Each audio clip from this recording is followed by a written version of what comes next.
Hey there, everybody. This is Cassandra from CassandraTyndall.com, offering you some practical astrology for real life to help get you through the month of October. So welcome. This is a brand new month with some brand new astrology coming your way for October. So we've got a bit of a cardinal emphasis this month as the Sun continues through Libra, and of course Mars enters Libra too. That happens on the 4th. So we haven't had Mars enter or change signs since August. So Mars spends about 6 weeks in each sign, and so up until around the 10th of November, we've got Mars touring through Libra. So if you are a Libra, or you know which house holds the sign of Libra in your own birth chart, the next 6 weeks you've got that once in every 2-year opportunity to really dive in, get things done, and take action around that part of your life. So this puts a little bit of a cardinal emphasis on the month where we can really get things done, begin things that we may have been stagnating on, or make some plans and projects put them in motion that have been a little bit stalled over recent months. So that said, the first week of October there's a lot sort of changing and shifting. So the month begins with the aspect between Venus in Libra squaring off to Pluto in Capricorn, which happens at 20 degrees across those two cardinal signs. So 20 degrees of Libra and Capricorn is a little bit of a hot spot this month.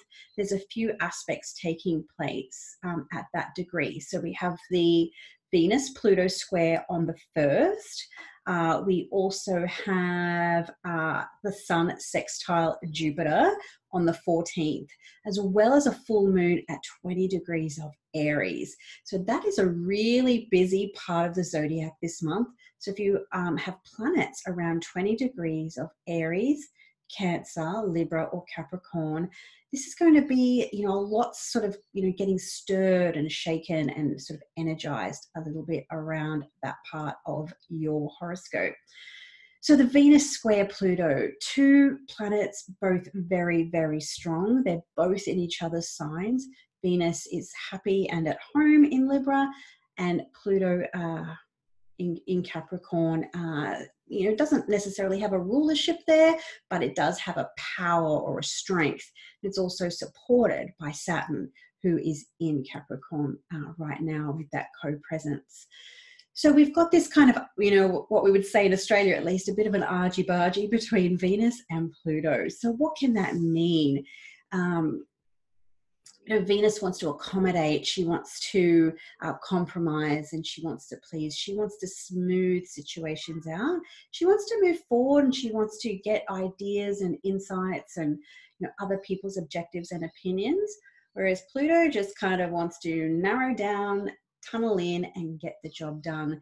Doesn't really care too much for what anybody else wants. So what this can really help, with the sort of the smoothness or the potential social etiquette, or the parts of Venus that just wants to really compromise and create win-win situations here, we're kind of like wanting to get to the truth of the matter. So if there's something you want to know, there's something you want to find out, if there's agreements or compromises you're needing to make or renegotiate, you're going to get a lot further with this aspect using honey as you would vinegar. I know sometimes it feels better to use a little bit of vinegar, but if you are kind of having to, if you feel like you're head up against a brick wall, or there's an element where I have to compromise, then your ability to negotiate on maybe terms that are a little bit more comparable or a little bit more smooth is possible around the 1st of October. So that said, Pluto is stationary at present and preparing to sort of hit the brakes, turn around and head in a direct fashion again, which will happen on the 3rd of October. So that is also happening, of course, at 20 degrees of Libra. And Pluto is going to be there. Let me just check my notes. I think he's been at about 20 degrees of Capricorn rather, since August, and will continue to be there till very early November. So there's 20 degrees of a cardinal sign, very hot spotty at the moment. I find that the Pluto station, generally speaking, is a little bit more of a subtle influence, or in a tonal shift. But if you do have a planet at that 20 degrees, you may feel that.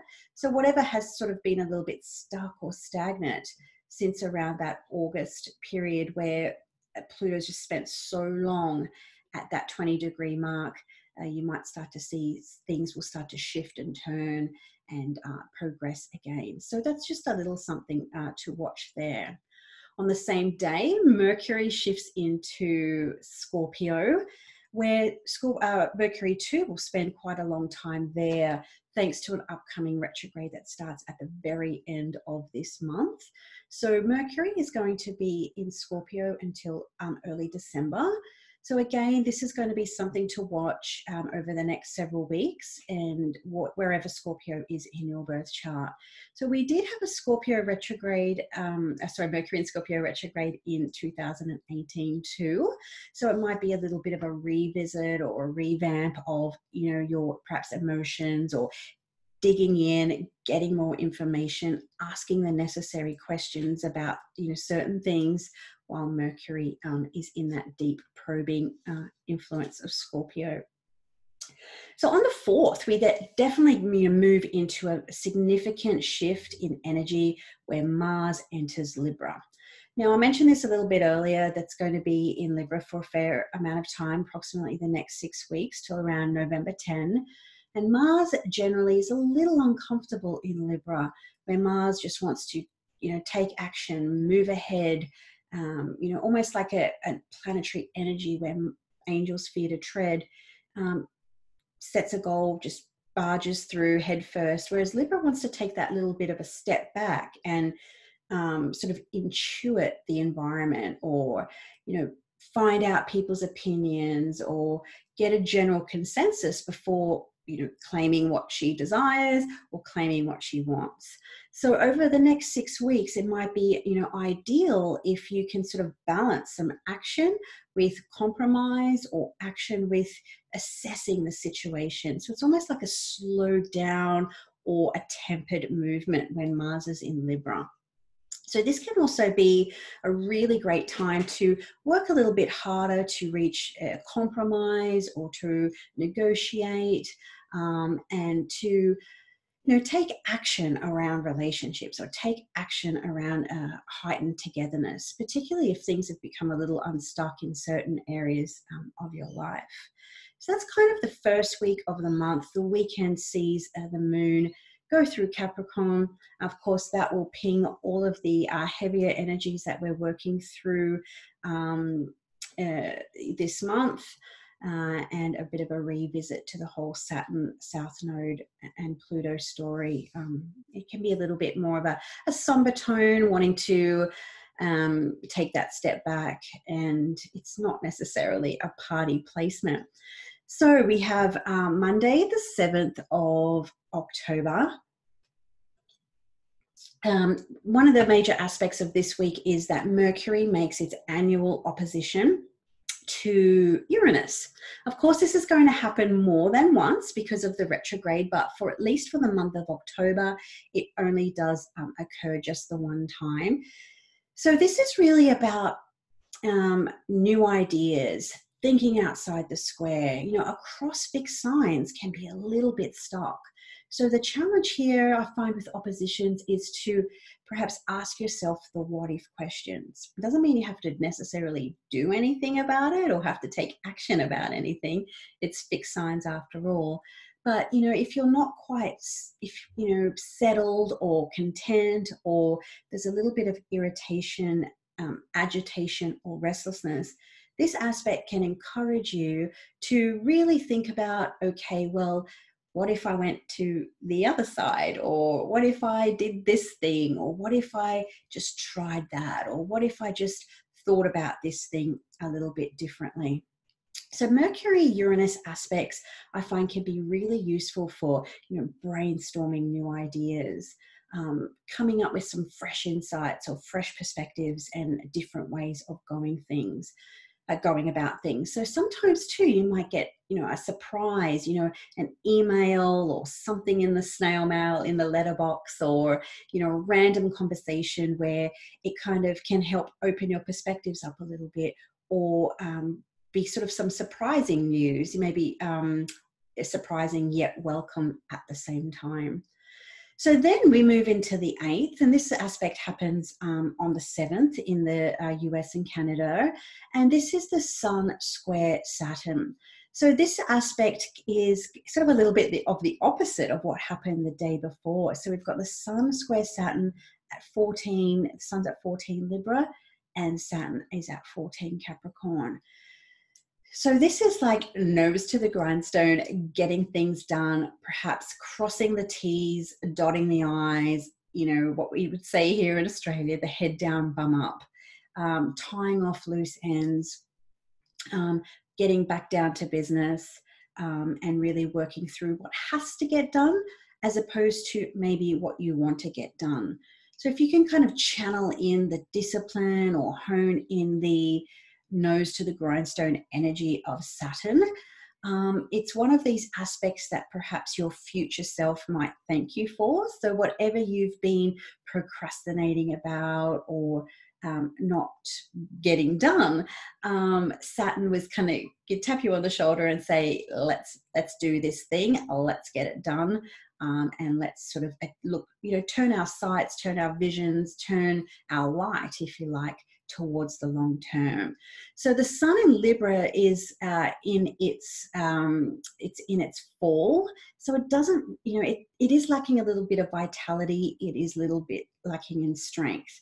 So this is also a day where you may also feel the same way, where we've got a little bit of a devitalized Sun. I'm just talking on paper here, pure planetary strength, no moral judgments here, but with strong, hard, cold Saturn sort of pounding down on the Sun, you too may feel like a little bit snowed under or under the weather, or even that maybe almost a sense of overwhelm, or there's a weight on top of you.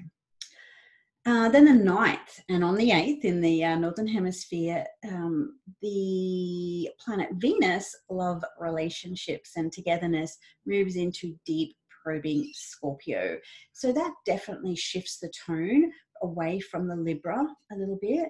So in Scorpio, Venus doesn't just want to sort of play nice and get all together and, have harmony and peace. She wants to probe in deeply. She wants a certain vulnerability. She wants trust. She wants to know that the people who are in her corner really are there and not just saying that they're there. So there's a real truth, trust, and honesty when Venus comes here. And this is an uncomfortable sign for Venus to be in. So that said, this might also really be confronting, particularly if you are experiencing some perhaps trouble in paradise in a relationship, or you've hit some like a rough patch, whether that's with a romantic relationship, a professional relationship. It helps to look at what does Scorpio rule in your own birth chart. Venus coming through here is going to perhaps invite you to assess what you really want out of this placement. What do you really want? What's true for you? What do you value? So while Venus and Mars don't make an aspect to each other, because Mars is in Libra, Venus in Scorpio, but what they are doing is kind of like sharing each other's signs, sharing each other's resources. So there is a little bit of a sort of almost a back-ended way where if you're prepared to reach out, be honest, be vulnerable, say what's true for you, you might discover that as Venus goes through Scorpio and Mars through Libra, that there is more support on offer than what it seems. But it might mean that you have to go out on a limb or get outside of a comfort zone in order to access those resources or access that support or access whatever it is that you're needing. So that's the challenge there when we've got planets who are in signs that they're not comfortable in. It can also mean that you need to get outside of your own comfort zone to a certain extent to tap into what it is that you need and want, which is sort of two key words when we're talking about Venus and Mars. So there's so much going on, and I don't have time, of course, to talk about everything with you, but probably like the next sort of, notable thing to mention is that Venus then opposes Uranus on the 13th, and it's the 12th on the other side of the globe. As you can tell by my voice, I am Australian, if you haven't seen me here before. So this happens across 5 degrees of Scorpio and Taurus. So this is Venus's annual confrontation with Uranus. It's like, it's not necessarily saying I'm done, but it's saying I'm done with the way things have been. I need some change. I need to shake things up. I need to do things differently. And again, getting out of the comfort zone. So be prepared for spontaneity. Be prepared for a change in plans. Be prepared for maybe even a change of heart around something as well. Anything is possible when Venus and Uranus, kind of get together in the sky. And this is the opposition. So it is like, if you feel a little bit of that resistance initially, again, the opposition, what if I go to the other side? Or what if I try that thing? Or what if I go to that place that I said I'd never go to? So anything can happen. This is fixed signs. So there will be a little bit of resistance to change. But again, you might sort of think, this is exactly what I need. So then we have the full moon on the 14th. So the full moon is in that hotspot part of the zodiac that I mentioned at the start, 20 degrees of Aries. So the sun is at 20 Libra, the moon is at 20 Aries, and we've got the ruling planet of this lunation in Libra. So Mars is in Libra. So again, it's compromise. It's about illuminating a part where maybe if I've gone too much, even though the full moon in Aries often highlights independence and wanting to do things perhaps alone or solo, Mars is back in Libra, kind of going, oh, but what about me? So with this aspect, it might be about, hey, I want to go and do this by myself, but I need to communicate that, or I need to perhaps make a compromise. Hey, I'm going to do this thing. You can do that thing. And finding that sort of balance in relationships between the we. I always say there's 3 people in a relationship. There's the you, there's the me, and there's the we. So there's 3 components that we're kind of trying to balance here. So this full moon is going to spotlight perhaps where you do need more time alone, or you do need to tap into your own solo pursuits, or perhaps the converse is true, where you might have to go, well, maybe I need to, so to speak, take one for the team and do something that may not be necessarily what I want, but it might sort of keep the container of the relationship happy for the time being. So, those Aries Libra aspects often will highlight the me versus we stuff. So that's going to be peaking on the full moon on the 14th. So just some details. If you're on the East Coast of Australia, that's going to happen at 7:07 a.m. If you're in the southern states, it will be an hour later, because where I live, we do not do daylight savings. And if you're on the East Coast of the US, that'll happen on the 13th at 5:07 a.m. And if you're in the UK, on the British time, it's 10:07 p.m. on the 13th. All right, so that week is actually a little bit quiet. So the full moon that starts the week is sort of the crescendo. It's the moon is in the waning phase. We start to get a little bit quieter, and I guess it's about absorbing the energy of that moon, what it means to balance all of these dynamics that we have going on in our worlds.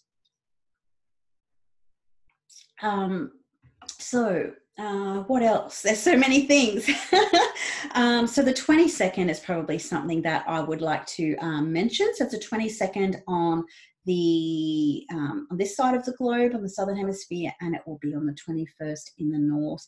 And that is Mars in Libra squaring the nodal axis. So the nodal axis is the north node in Cancer, the south node in Capricorn. So this happens at 11 degrees of all of those signs.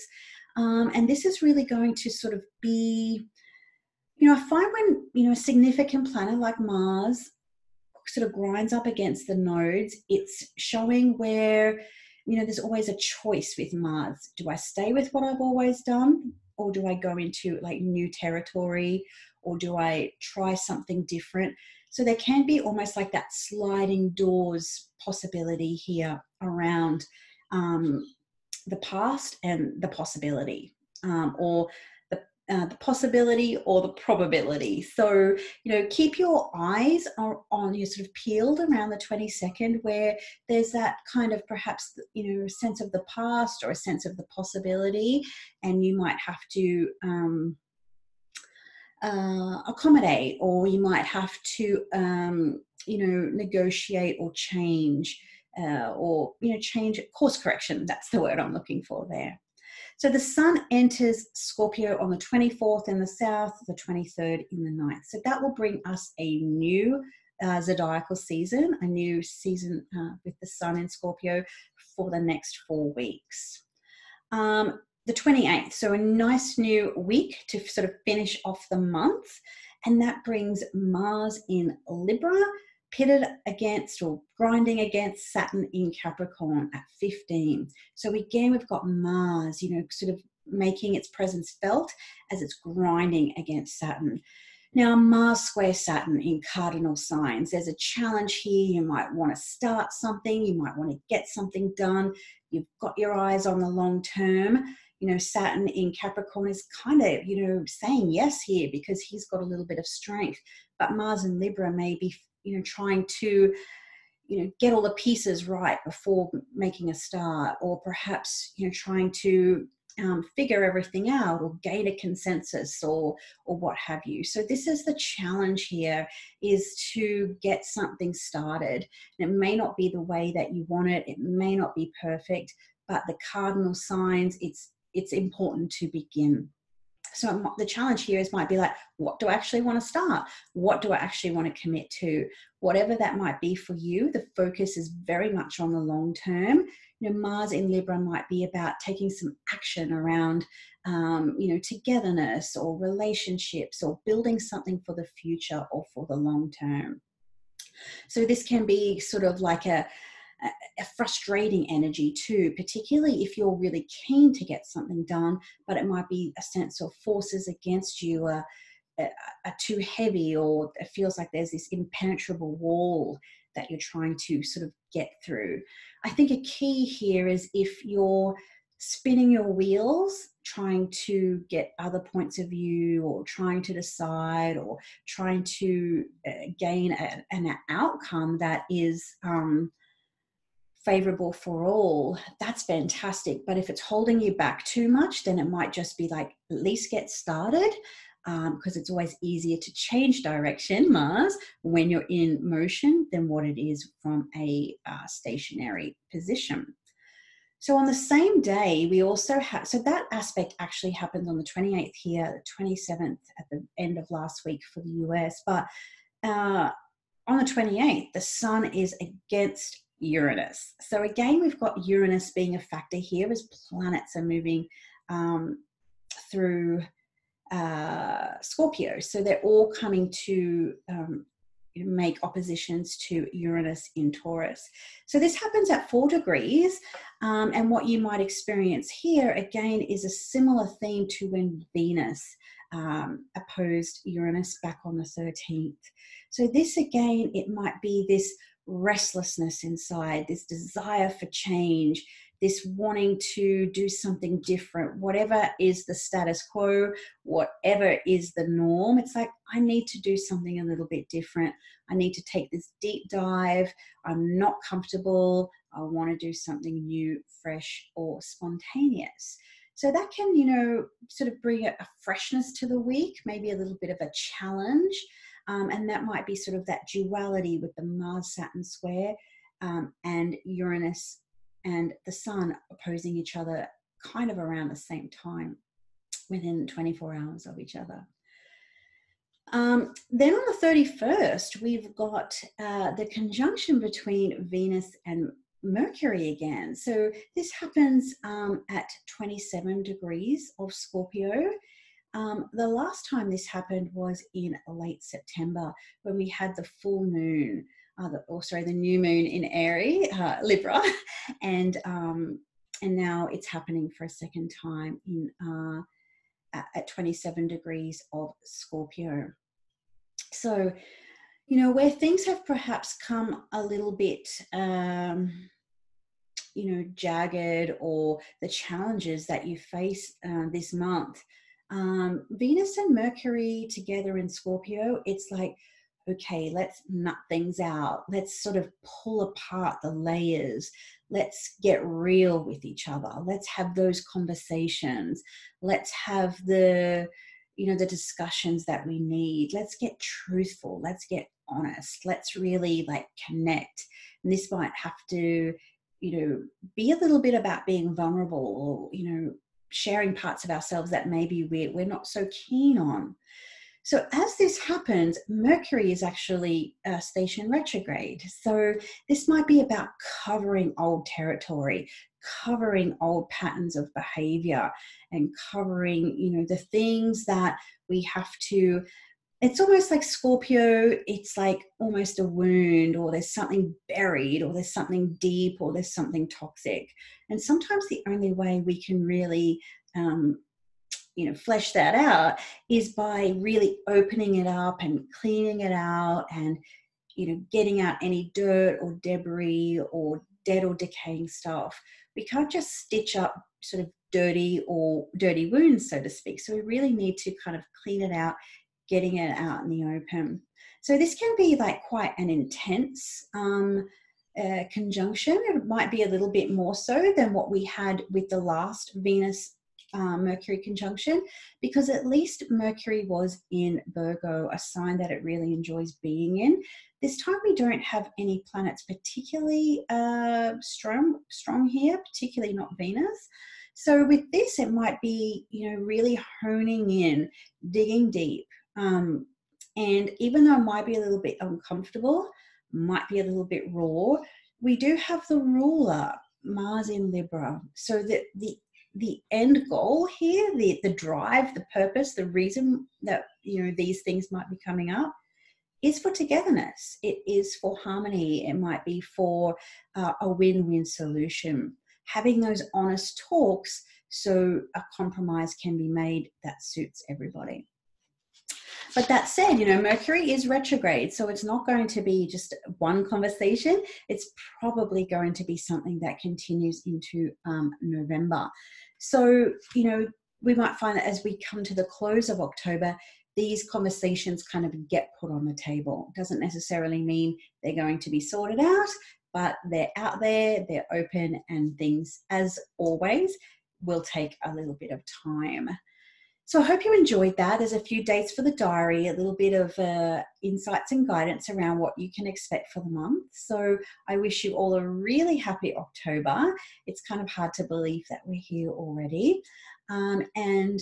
If you enjoyed this video, please feel free to leave me a comment. What are you looking forward to most in the month of October, astrologically speaking? And what are you not? Feel free to share that too. So until next time, thank you for joining me, and I look forward to seeing you again next time.